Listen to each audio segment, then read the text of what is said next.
Scooter വേൾഡിൻ്റെ പുതിയൊരു വീഡിയോയിലേക്ക് എല്ലാ വ്യൂസേഴ്സും വരാം. ഇന്നത്തെ വീഡിയോയിൽ നമ്മൾ കൊണ്ടുവന്നിരിക്കുന്നത് ഒരു കമ്പാരിസണാണ്. CT125Xും CT110Xും ഇന്ത്യയിൽ തന്നെ ഏറ്റവും നല്ലപോലെ സെയിൽ ചെയ്യുന്ന ഒരു മൈലേജ് ബൈക്കുകളിൽ രണ്ട് വണ്ടികളാണ്. ബജാജിൻ്റെ വണ്ടികളാണ്. ഏകദേശം 90,000 രൂപ താഴെ ഓൺ റോഡ് കോസ്റ്റ് വരുന്നുള്ളൂ. അപ്പോൾ എന്തൊക്കെയാണ് ആ രണ്ട് വണ്ടി തമ്മിലുള്ള മെയിൻ വ്യത്യാസങ്ങൾ എന്ന് പറയുന്നത്? നമുക്ക് ആദ്യം CT110X നോക്കാം. ഇതാണ് എൻ്റെ ഹാൻഡിൽ ബാർ വരുന്നത്. ഹാൻഡിൽ ബാർ റെഡ്യൂസർ അടക്കം വരുന്നത്. മിറേഴ്സിനെല്ലാം കവറടക്കം വരുന്നുണ്ട്. പിന്നെ ഇതിൻ്റെ ഹെഡ്ലൈറ്റിനെ കുറിച്ച് പറയുകയാണെങ്കിൽ ആദ്യം ഇതിൻ്റെ വൈസറിനെ കുറിച്ച് പറയണം. നല്ല മെറ്റൽ, ഹൈ ക്വാളിറ്റി മെറ്റലിലുള്ളൊരു വൈസറാണ് വന്നത്. നമ്പർ പ്ലേറ്റിൻ്റെ ക്ലാമ്പാണ് കണ്ടത്. ഡേ ടൈം റണ്ണിങ് ലൈറ്റ്സ് ഉണ്ട്. 110Xൻ്റെ കീ ഓൺ ചെയ്ത് കഴിഞ്ഞാൽ DLR കത്തും. പിന്നെ നല്ല ഫ്ലെക്സിബിൾ ആയിട്ടുള്ള ഹാലജൻ ബൾബ് യൂസ് ചെയ്തിട്ടുള്ള ഇൻഡിക്കേറ്റേഴ്സും ബൈക്കിന് വരുന്നുണ്ട്. ഇതാണ് അതിൻ്റെ ഫ്രണ്ടിൽ നിന്നുള്ള അപ്പിയറൻസ് വരുന്നത്. സസ്പെൻഷൻ വരുന്നത് ഫ്രണ്ട് ടെലസ്കോപ്പിക് സസ്പെൻഷനാണ്. പിന്നെ അലോയ് വീൽസ് വരുന്നത് 17 ഇഞ്ചാണ്. 90 17 ട്യൂബ്ലെസ് ടയറാണ് ബൈക്കിന് വരുന്നത്. സസ്പെൻഷൻ്റെ സേഫ്റ്റിക്കായിട്ട് ഒരു കവറും വരുന്നുണ്ട്. മെറ്റൽ, അത് നല്ല ഹാർഡ് മെറ്റലായിട്ടുള്ള മഡ് ഗാർഡാണ് കൊണ്ടുവരുന്നത്. സസ്പെൻഷൻ സൈഡിലും ഒരു റിഫ്ലക്ടർ കമ്പനി കൊടുത്തിട്ടുണ്ട്. പിന്നെ നമ്മുടെ ഹെഡ്ലൈറ്റിന് സേഫ്റ്റിക്കായിട്ട് ചെറിയൊരു ഗാർഡ് കൊടുത്തിട്ടുണ്ട്. നമ്മുടെ ബൈക്കിൻ്റെ സേഫ്റ്റിനെ കുറിച്ച് പറയുകയാണെങ്കിൽ ഫ്രണ്ട് കോമ്പി ബ്രേക്ക് വരുന്നുണ്ട്. ഡ്രം ബ്രേക്സാണ് യൂസ് ചെയ്തിരിക്കുന്നത്.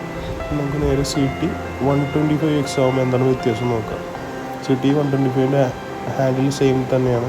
റെഡ്യൂസർ കൊടുത്തിട്ടുണ്ട്. മിറർ സെയിം തന്നെയാണ്. മിറർ കവർ ഉണ്ട്. സെയിം ടു സെയിം ആണ്. ഇത് പറഞ്ഞ വൈസർ സെയിം ആണ്. നമ്പർ പ്ലേറ്റ് ലാമ്പ് ഉണ്ട്. പക്ഷേ ഇതിൻ്റെ വ്യത്യാസം എന്ന് വെച്ചാൽ നമുക്ക് കീ ഓൺ ചെയ്ത് കഴിഞ്ഞാൽ വാഹനത്തിൻ്റെ DLR കത്തില്ല. വണ്ടി സ്റ്റാർട്ട് ചെയ്യാൻ മാത്രം പറ്റുള്ളൂ. DLR വർക്ക് ചെയ്യുള്ളൂ. ഇതിൻ്റെ ബോഡി ഗ്രാഫിക്സ്, ഹാൻഡിലിൻ്റെ ബോഡി ഗ്രാഫിക്സ് ആണ്. ഹെഡ്ലൈറ്റിൻ്റെ ബോഡി ഗ്രാഫിക്സ് ശ്രദ്ധിച്ചോട്ടോ. 125X ആണ് ഈ കാണുന്നത്. 110X ആകുമ്പോൾ ഇങ്ങനത്തെ ബോഡി ഗ്രാഫിക്സ് ആണ്. അപ്പോൾ ഗ്രാഫിക്സ് ചെറിയ വ്യത്യാസമുണ്ട്. പക്ഷേ രണ്ടും നല്ല ഭംഗിയുള്ളതാണ്. പിന്നെ ഫ്രണ്ട് ഡിസ്ക് ബ്രേക്ക് വരും. അതിൻ്റെ സേഫ്റ്റിക്കായിട്ടൊരു നെക്കിൾ ഗാർഡ്, ചെറിയ നെക്കിൾ ഗാർഡ് വരുന്നുണ്ട്. ഡ്യുവൽ പിസ്റ്റണുള്ള വെന്റിലേറ്റഡ് ഡിസ്ക് ബ്രേക്സ് ആണ് ഈ ബൈക്കിന് വന്നിരിക്കുന്നത്.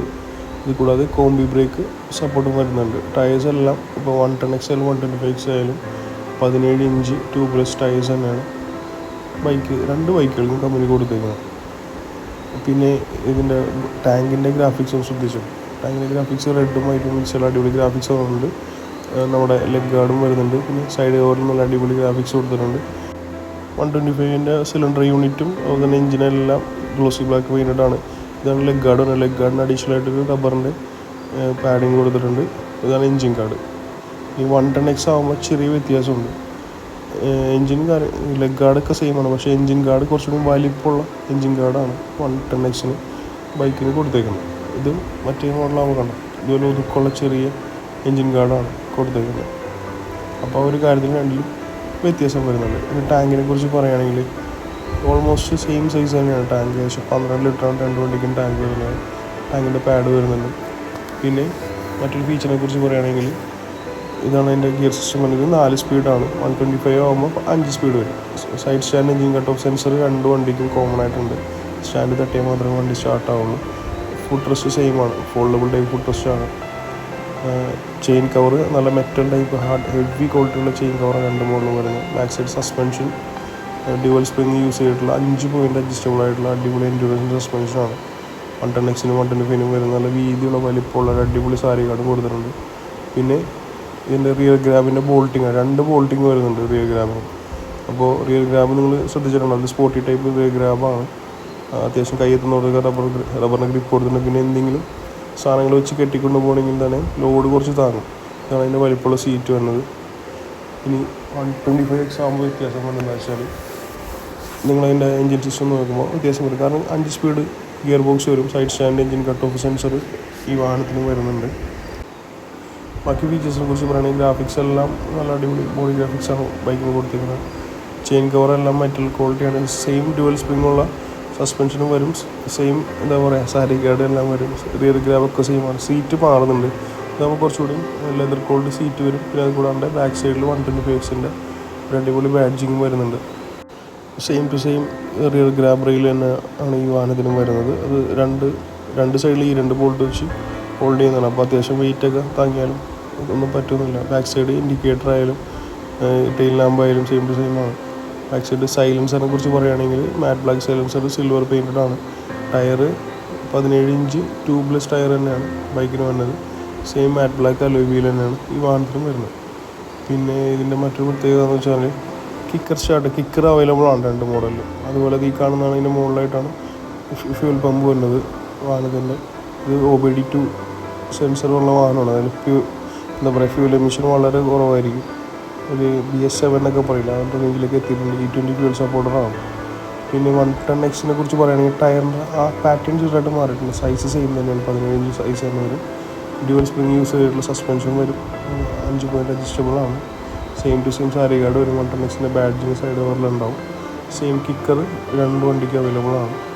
പിന്നെ ഇതിൻ്റെ പ്രത്യേകത എന്ന് വെച്ചാൽ ഈ മോഡലിൽ ഇലക്ട്രോണിക് കാർബറേറ്ററാണ് വന്നത്. അപ്പോൾ നമുക്കൊരു 50-30 രൂപ പെട്രോളിന് വേണ്ടി സ്റ്റാർട്ട് ചെയ്ത് ഓടിക്കാൻ പറ്റും. 125X ആകുമ്പോൾ മാറും, ഫ്യൂൽ ഇഞ്ചക്ഷൻ വരും. പിന്നെ എഞ്ചിനെ കുറിച്ച് പറയുകയാണെങ്കിൽ 110Xൻ്റെ എഞ്ചിൻ വരുന്നത് ഏകദേശം 115 cc ആണ് വാഹനത്തിൻ്റെ എഞ്ചിൻ്റെ കപ്പാസിറ്റി വരുന്നത്. 8.6 bhp പവർ വരും. 9.4 Nm ടോർക്ക് വരുന്നുണ്ട്. മൈലേജ് ഏകദേശം ഒരു 75-80 ഇടയിൽ നല്ല അടിപൊളി മൈലേജ് കിട്ടും. ഓക്സിജൻ സെൻസർ വരും, എഞ്ചിൻ ഗാർഡ് വരും, കാറ്റലിക് കൺവെർട്ടർ വരുന്നുണ്ട്, OBD2 സെൻസർ വരുന്നുണ്ട്. E20 fuel സപ്പോർട്ടറാണ്. പുതിയ ജനറേഷൻ വാഹനങ്ങൾക്ക് വേണ്ട എല്ലാ ടെക്നോളജിയും ഈ ബൈക്കിൽ CT 110Xൽ നമുക്ക് ലഭിക്കുന്നുണ്ട്. ഇതിൻ്റെ പ്രൈസ് പറയുകയാണെങ്കിൽ ഓൺ റോഡ് വരുമ്പോൾ ഏകദേശം നമുക്ക് 93,000 രൂപയാണ് ഓൺ റോഡ് കോസ്റ്റ് വരുന്നത്. പിന്നെ നമ്മളുടെ സ്കൂട്ടർ വേൾഡിൻ്റെ കേസ് പറയുകയാണെങ്കിൽ അവർ ഒരു 3,000 രൂപ ഡിസ്കൗണ്ട് ചെയ്ത് നമുക്ക് റൗണ്ട് ചെയ്തൊരു 90 രൂപ റൗണ്ട് ചെയ്ത് നമുക്ക് പരിപാടി തീർക്കാം. ഇനി 125Xൻ്റെ എഞ്ചിനെ കുറിച്ച് പറയുകയാണെങ്കിൽ 125X ആകുമ്പോൾ 124 cc എഞ്ചിൻ കപ്പാസിറ്റി, 10.9 bhp പവറും 11 Nm അതിൻ്റെ ടോട്ടൽ ടോർക്ക് വരുന്നത്. പിന്നെ ഡ്യുവൽ സിംഗിൾ സ്പാർക്ക് പ്ലഗ് തന്നെയാണ് വരുന്നത്. OBD2 സെൻസർ വരുന്നുണ്ട്, E20 ഫ്യൂൽ സപ്പോർട്ടഡ് വരുന്നുണ്ട്, ഓക്സിജൻ സെൻസർ വരും, കാറ്റലിക് കൺവെർട്ടർ വരുന്നുണ്ട്, BS7 ഫ്യൂൽ സപ്പോർട്ടറാണ്, 5 സ്പീഡ് ട്രാൻസ്മിഷൻ വരുന്നുണ്ട്. അപ്പോൾ എല്ലാ പുതിയതായിട്ട് ഇറങ്ങുന്ന എല്ലാ ന്യൂ ജനറേഷൻ വാഹനങ്ങളുടെ സകല ഫീച്ചേഴ്സും ഇതിൽ വരുന്നുണ്ട്. ഫ്യൂൽ ഇഞ്ചക്ഷൻ വരുന്നുണ്ട്. ഇതിൻ്റെ പ്രൈസ് നമുക്ക് ഓൺ റോഡ് ഏകദേശം 125Xലേ നോർമൽ ഡ്രം ബ്രേക്ക് വരുന്ന മോഡലാകുമ്പോൾ ഒരു 96,000 രൂപ വരും. അത് തന്നെ ഡിസ്ക് ബ്രേക്കുള്ള വണ്ടി എടുക്കുകയാണെങ്കിൽ റൗണ്ട് ചെയ്ത് 1,00,000 രൂപ ആണ് ഇതിൻ്റെ ഓൺ റോഡ് കോസ്റ്റ് വരുന്നത്. പിന്നെ നമ്മുടെ സ്കൂട്ടർ വീലിൻ്റെ പേര് പറയുകയാണെങ്കിൽ നമുക്ക് സ്പെഷ്യൽ ഡിസ്കൗണ്ടും ഫിനാൻസ് ഓപ്ഷൻസും അതുപോലെ തന്നെ എക്സ്ചേഞ്ച് ബോണസ് കാര്യങ്ങളൊക്കെ ചെയ്തു തരുന്നതാണ്. അപ്പോൾ ഞാൻ JKB ബജാജിലെ സെയിൽസ് പേഴ്സണിൻ്റെയും സെയിൽസ് മാനേജറിൻ്റെയും കോൺടാക്ട് നമ്പർ ഇതിൽ ആഡ് ചെയ്യുന്നുണ്ട്. ബജാജിന് എന്തെങ്കിലും വാഹനം എടുക്കാൻ താല്പര്യമുണ്ടെങ്കിൽ എന്തായാലും അവരൊന്ന് കോൺടാക്ട് ചെയ്യാം. നോർത്ത് പറവൂർ ടൗണിലാണ് നമ്മുടെ ഷോറൂം വരുന്നത്.